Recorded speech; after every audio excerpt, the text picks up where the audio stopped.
Okay, so let's do an example problem on chapter 11, which is heat exchangers.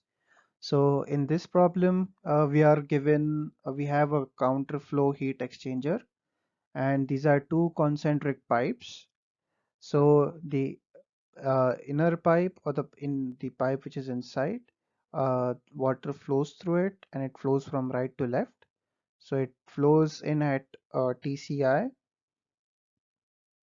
which is given at 30 degrees Celsius, and it flows out at TCO, which we don't know.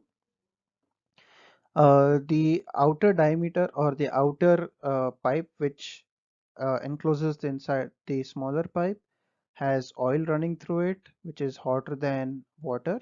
So obviously heat will be transferred from the oil to the water, and the oil is flowing in the opposite direction of the water. So it's flowing from left to right, and we know that they've given us the initial temperature of the oil, which is 100 degrees Celsius, and the oil exits this heat exchanger at a 60 degree Celsius temperature. And we know the properties of the oil. So the diameter of the annulus, or the outer pipe, is 0.045 meters. Its oil is flowing at 0.1 kg per second. Thermal conductivity is 0.138 watt per meter Kelvin, and the specific heat and viscosity is given here. Similarly, the inner pipe, or the smaller pipe, has a diameter of 0.025, and the mass flow rate is 0.2 kg per second, and will need a Prandtl number and TCI as well for and TCI is given as 30 degrees, and we need the Prandtl number, K and Cp, as you'll see as we solve the problem. So if these properties are not given, you can calculate these properties from your table A.4, or your appendix, and you can use the average temperature or the mean temperature of the fluid. For example, for if you know the inlet and outlet temperature of the oil, which is 160, so the mean temperature of oil would be 100 plus 60 divided by 2, which is 80 degrees, and you can calculate the properties at 80 degrees Celsius, but make sure that you have to convert it to Kelvin. So moving on, the first thing that we know, or that we need to calculate, is the Q. So the Q can be calculated as m dot h, which is the mass flow rate of the hot fluid, which is oil, times Cp times Thi minus Tho, and on substituting these values, we get our Q as 8524 watts. Similarly, we can also calculate the heat that is transferred into the water as m dot C into Cp, the specific heat of water, which we know, times TCI minus TCO. So we know the inlet temperature of water, but we don't know what the outlet temperature of water is. So but we know what Q is. So the only unknown in this equation is TCO. So we can calculate TCO by using the Q that we calculated here. So Q divided by m dot into Cp of water plus plus TCI, which gives us the outlet temperature of water as 40.2 degrees Celsius. Now the problem asks us to find the length of this heat exchanger. So we know the temperatures, we know all the properties of both the fluids, but we don't know how long the heat exchanger is.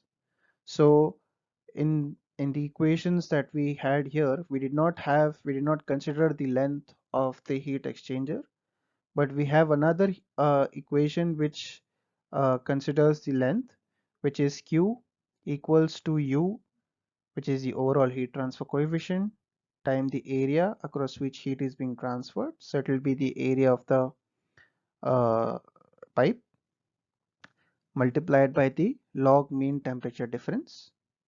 So you can write this as U times the area will be pi into di, which is the diameter of this pipe, times the length of the pipe, which we have to find, times delta T Lm.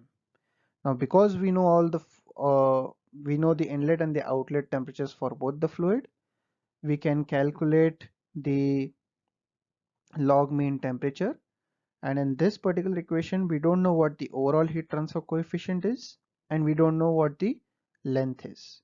Okay, so let's calculate what we know first. So we know what uh, the outlet and inlet temperatures for both the fluids are. So we substitute it in the formula of delta TLM, and we get our log mean temperature difference as 43.2 degree Celsius.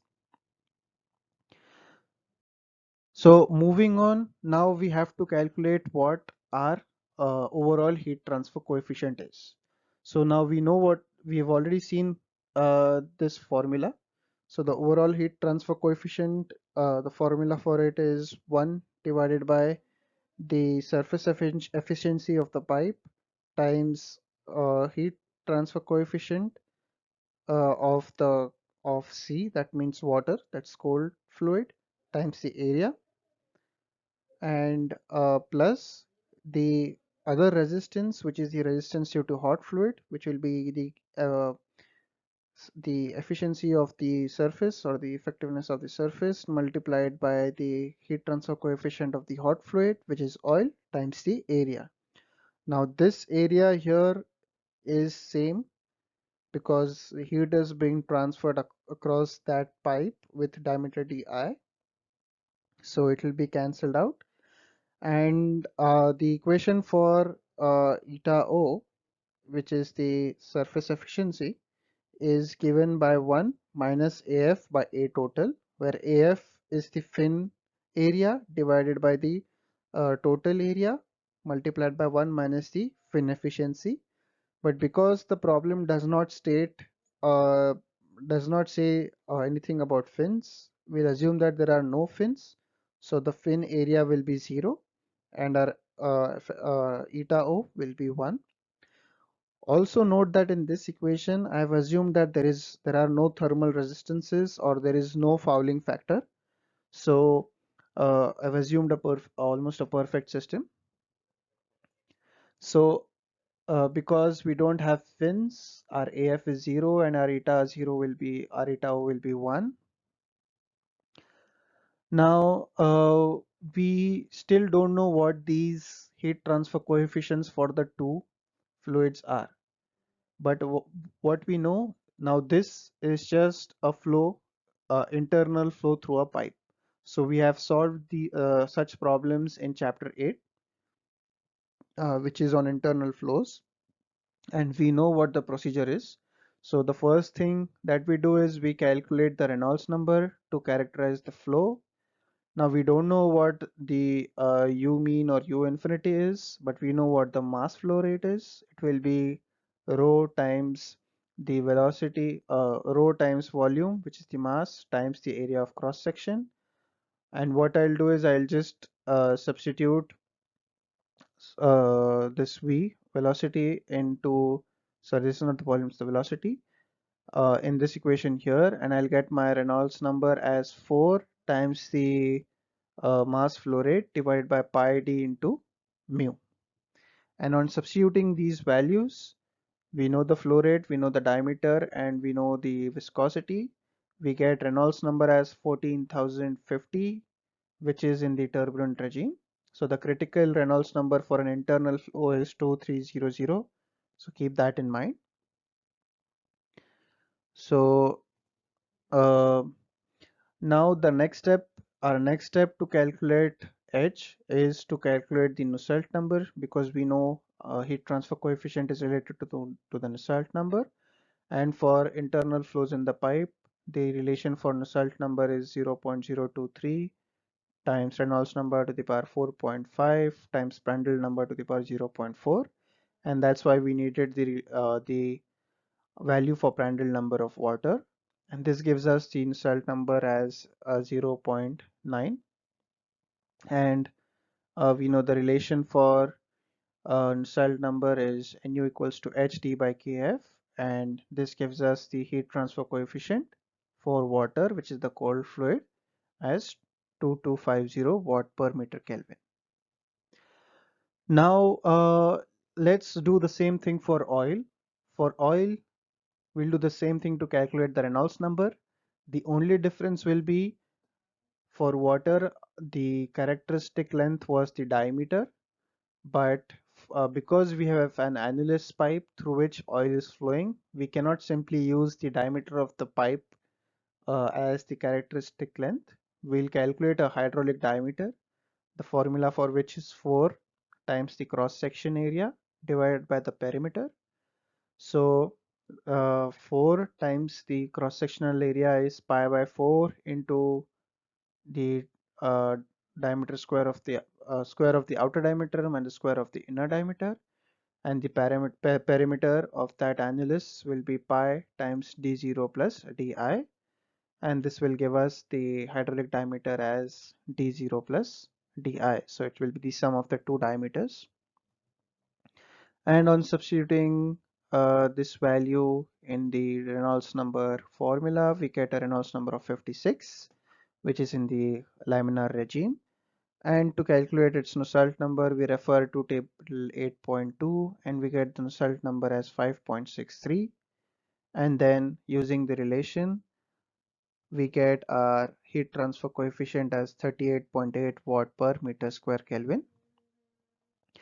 Now we know we have the H for oil, we have the H for water, and now we can just substitute it in this equation right here to calculate our overall heat transfer coefficient, which will be 38.1 watt per meter square. So this is how you solve any problem related to heat exchangers. So heat exchangers will be nothing but flow through internal pipes. The first thing you have to do is you have to identify the type of heat exchanger, if it's a parallel flow, counter flow, or cross flow. Then use the appropriate equations and to find the heat transfer rate, and if it's asked, you have to calculate the temperatures as well. So if so now we can calculate the length of the heat exchanger. We've already calculated the Q, and now we know what our U is. So substituting the value of Q, U and Di and the log mean temperature difference, we get our length as 65.9 meters.